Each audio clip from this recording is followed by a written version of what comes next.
पार्टियों ने अपने घोषणा पत्र में जनता से किए हुए वायदों को पूरा किया या नहीं किया। ऐसी पार्टी को सत्ता से उखाड़ के फेंक देना चाहिए। काम करने वाला चाहिए या झूठे वादे करने वाला चाहिए?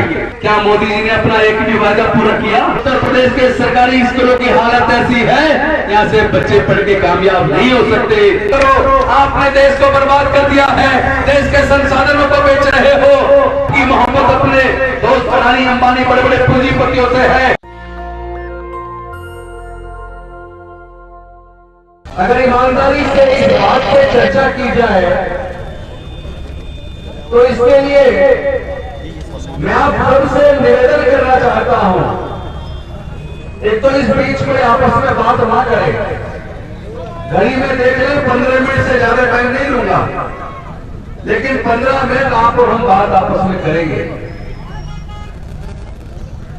आम आदमी पार्टी से क्यों जुड़ना चाहिए, इसके जवाब को तलाशने के लिए आपको भारतीय जनता पार्टी का 2014 में जो लोकसभा का चुनाव हुआ, उसमें उन्होंने जो घोषणा पत्र जारी किया था, उस घोषणा पत्र को पढ़ना चाहिए।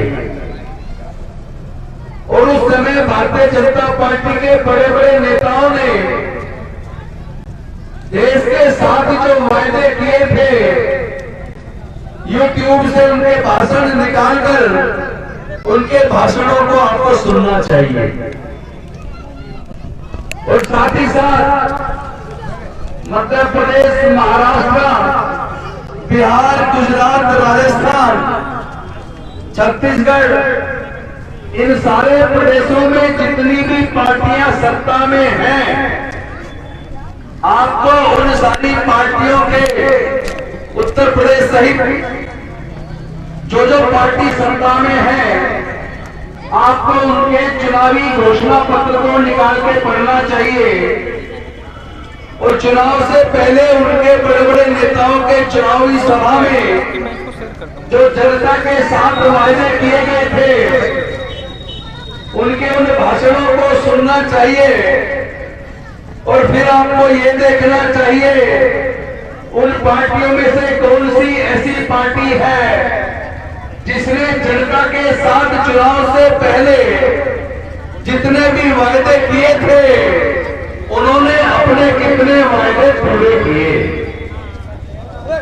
सही कह रहा हूं, गलत कह रहा हूं?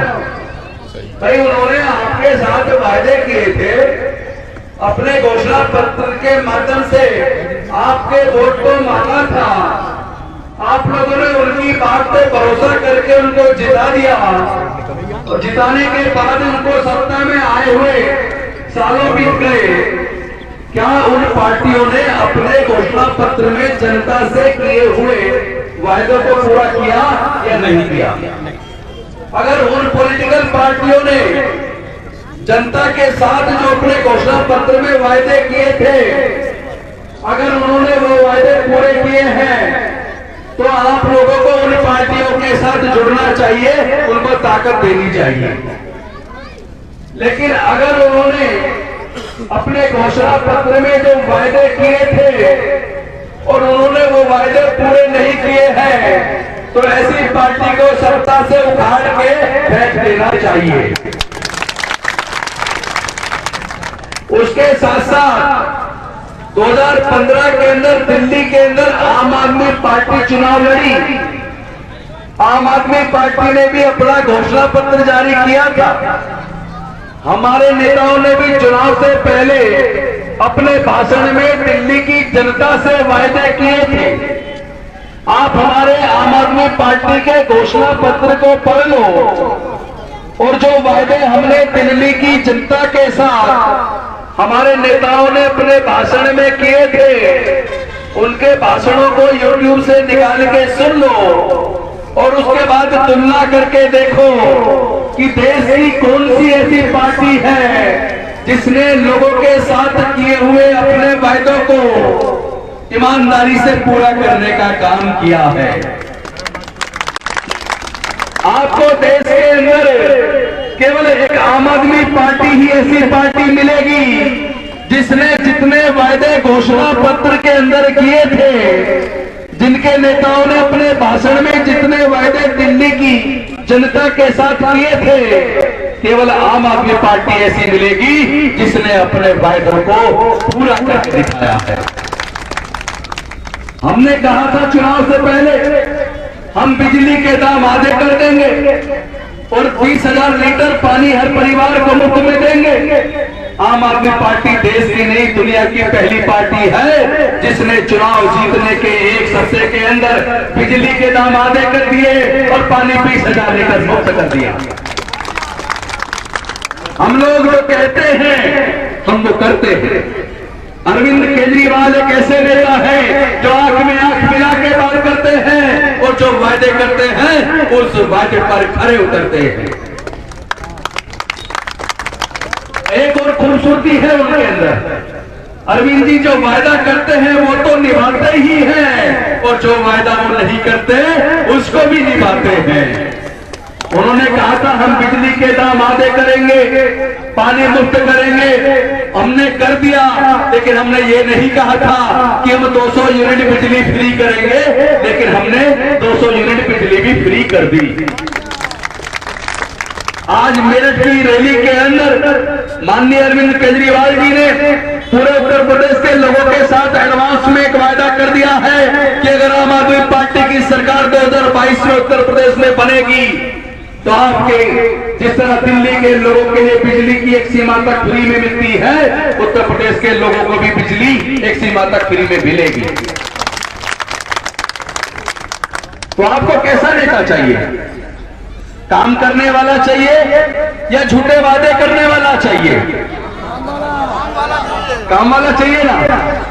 तो 2014 के अंदर जब लोकसभा का चुनाव हुआ था, उस वक्त चुनाव के टाइम से 6 महीने पहले से देश के तमाम मीडिया चैनलों पर जब आप लोग कोई फिल्म देखते थे या कोई समाचार सुनते थे तो हर 5 मिनट के अंदर एक ऐड आता था, बहुत हुई महंगाई की मार अब की बार मोदी सरकार। आता था या नहीं आता था? बहुत हुआ महिलाओं पे वार अब की बार मोदी सरकार। काला धन वापस आएगा, अच्छे दिन आने वाले हैं, 30-35 रुपए लीटर पेट्रोल मिलेगा, हर साल 2 करोड़ लोगों को रोजगार मिलेंगे, हर साल 100 स्मार्ट सिटी बनेंगी। मैं आपसे पूछना चाहता हूं, क्या मोदी जी ने 7 साल उनकी सरकार को होने को है, दोबारा भी चुन के आ गए, क्या मोदी जी ने अपना एक भी वायदा पूरा किया? ईमानदारी से बताना, हाथ उठा के बताओ, सच में बताओ, वायदा पूरा हुआ है? नहीं हुआ, नहीं हुआ कोई वादा पूरा। तो एक तरफ मोदी जी की सरकार है जिसने अपना एक भी वायदा पूरा नहीं किया और उन्हें सत्ता में बने हुए लगभग 7 साल हो गए, और एक तरफ दिल्ली के अंदर अरविंद केजरीवाल की सरकार है, उन्होंने जितने वायदे किए थे वो सारे के सारे वायदे पूरे किए और जो वायदे नहीं किए थे उन्होंने वो भी किए, क्योंकि उन्होंने ये नहीं कहा था कि हम 200 यूनिट बिजली फ्री देंगे, उन्होंने 200 यूनिट बिजली फ्री दे दी। उन्होंने ये नहीं कहा था महिलाओं को बसों में यात्रा फ्री कराएंगे, उन्होंने महिलाओं में बसों में महिलाओं की यात्रा फ्री कर दी। उन्होंने ये नहीं कहा था बुजुर्गों को तीर्थ यात्रा फ्री कराएंगे, उन्होंने बुजुर्गों को तीर्थ यात्रा फ्री कर दी। उन्होंने ये नहीं कहा था कि हम युवाओं के सपने पूरे करने के लिए जो बच्चे इंजीनियर, डॉक्टर, जज, IAS, IPS बनना चाहते हैं, आजकल एग्जाम ऐसे होता है कि जो बच्चे कोचिंग लेते हैं केवल वो बच्चे पास होते हैं, और जो बच्चे कोचिंग नहीं लेते, जिनके माँ बाप के पास पैसा नहीं है, वो बच्चे उस एग्जाम में पास नहीं होते। मैं आपसे पूछना चाहता हूँ, अगर बच्चा काबिल है, प्रतिभा है, स्कूल को टॉप कर रहा है, कॉलेज में सबसे ज्यादा नंबर ला रहा है, अब वो IAS बनना चाहता है, वो इंजीनियर बनना चाहता है, वो डॉक्टर बनना चाहता है, तो उसके अंदर कूट कूट के प्रतिभा भरी है, लेकिन उसके माँ बाप के पास पैसा नहीं है, उसके माँ बाप उस बच्चे की कोचिंग का खर्चा नहीं उठा सकते। मैं आपसे पूछना चाहता हूँ, ऐसे प्रतिभाशाली गरीब परिवारों के बच्चों को क्या अपने सपनों को मार लेना चाहिए? बताइए आप लोग, क्या उन बच्चों के सपनों को पूरे करने के लिए सरकार को सामने नहीं आना चाहिए? दिल्ली की सरकार ने जैसे मुख्यमंत्री प्रतिभा विकास योजना बनाकर दिल्ली के 15,000 बच्चों को इंजीनियरिंग की कोचिंग, मेडिकल की कोचिंग, जुडिशरी की कोचिंग, सिविल सर्विसेज की कोचिंग, तमाम तरह के कॉम्पिटिटिव एग्जाम्स की कोचिंग दिल्ली की सरकार एक बच्चे पे लाखों रुपया खर्च करके अपने पैसे पे उनको कोचिंग करा रही है। तो अगर दिल्ली की सरकार ऐसा कर सकती है तो क्या उत्तर प्रदेश की सरकार नहीं कर सकती? अगर दिल्ली की सरकार 200 यूनिट बिजली फ्री दे सकती है तो क्या उत्तर प्रदेश की सरकार नहीं दे सकती? अगर दिल्ली की सरकार सरकारी स्कूलों को बेहतरीन बना सकती है, प्राइवेट स्कूल से बच्चे नाम कटा के सरकारी मार रहे हैं, तो क्या उत्तर प्रदेश की सरकार नहीं बना सकती?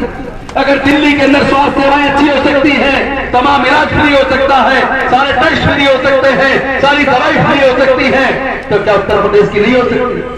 हो तो सकती है, लेकिन अरविंद केजरीवाल जैसी नीयत चाहिए, उनका जैसा जीवन चाहिए।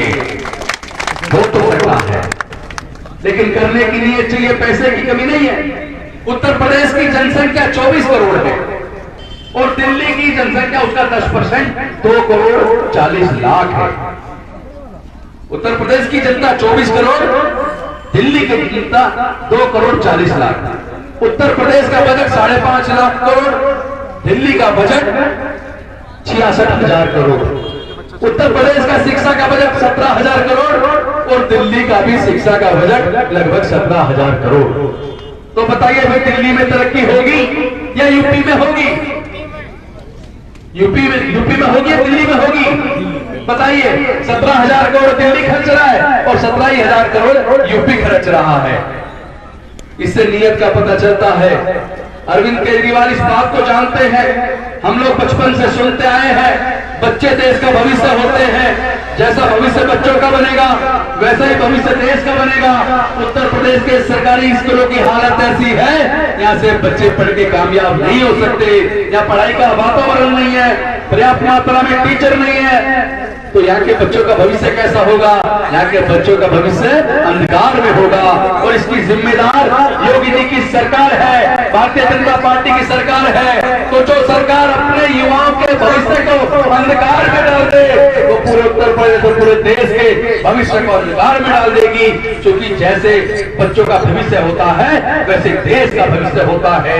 अरविंद केजरीवाल ने इस बात को अच्छे से समझ लिया, इसलिए उन्होंने अपने टोटल बजट का पूरे दुनिया में सबसे ज्यादा 26% एजुकेशन पे खर्च करके सरकारी स्कूलों के स्तर को इतना बेहतरीन बना दिया कि आज दिल्ली के सरकारी स्कूल की शिक्षा के स्तर की चर्चा पूरे दुनिया के अंदर हो रही है, पूरे दुनिया के अंदर हो रही है।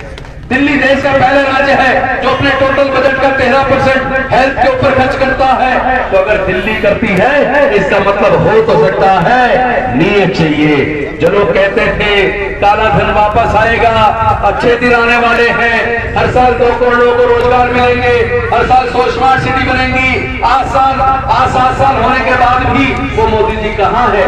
देश पूछ रहा है, मोदी जी कब तक अपने मन की बात करते रहोगे? कभी देश के लोगों के मन की बात करना भी शुरू करो, कभी लोगों को सुनना शुरू करो। आपने देश को बर्बाद कर दिया है, देश के संसाधनों को बेच रहे हो, आप बैंक बेच रहे हो, इंश्योरेंस कंपनी बेच रहे हो, रेलवे बेच रहे हो, एयरपोर्ट बेच रहे हो, बंदरगाह बेच रहे हो, ओरिजिनल फैक्ट्री बेच रहे हो। और ये जो डिफेंस है उसमें जो एफडीआई जो विदेशी निवेश 48% तक सीमित होता था, आपने बढ़ा के उसको 74% कर दिया। आप लोग धीरे धीरे देश विक्रेता बन बैठे हो, आप देश विक्रेता बन बैठे हो। आपको देश के लोगों से प्यार नहीं है, आपको देश के बच्चों से मोहब्बत नहीं है, आपकी मोहब्बत अपने दोस्त अडानी अंबानी बड़े बड़े पूंजीपतियों से है, जिनके पैसे के चंदे के बल पर आप अपना प्रचार करके प्रधानमंत्री बने हो। आप अपनी वफादारी केवल उन बड़े बड़े पूंजीपतियों के प्रति कर रही हो, इसलिए आप देश के संसाधनों को लगातार बेच रहे हो। वो बच्चा जो माँ बाप की कमाई हुई प्रॉपर्टी को बेच दे उसको कपूत कहते हैं। तो जो देश की संपत्ति को बेचने का काम कर रहे हैं ऐसे व्यक्ति को क्या कहा जाएगा, ये मुझे कहने और समझाने की जरूरत नहीं।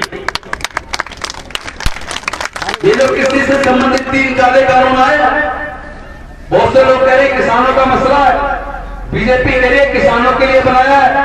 अरे भाई, जिन किसानों के लिए बनाने की बात कर रहे हो वो किसान रोड पे इनके खिलाफ लड़ रहा है। उनका बच्चा सीमा पर देश की सुरक्षा कर रहा है, आपको शर्म नहीं आती? जब किसान जिस कानून को चाहते नहीं, आप उन पर जबरदस्ती क्यों थोप रहे हो?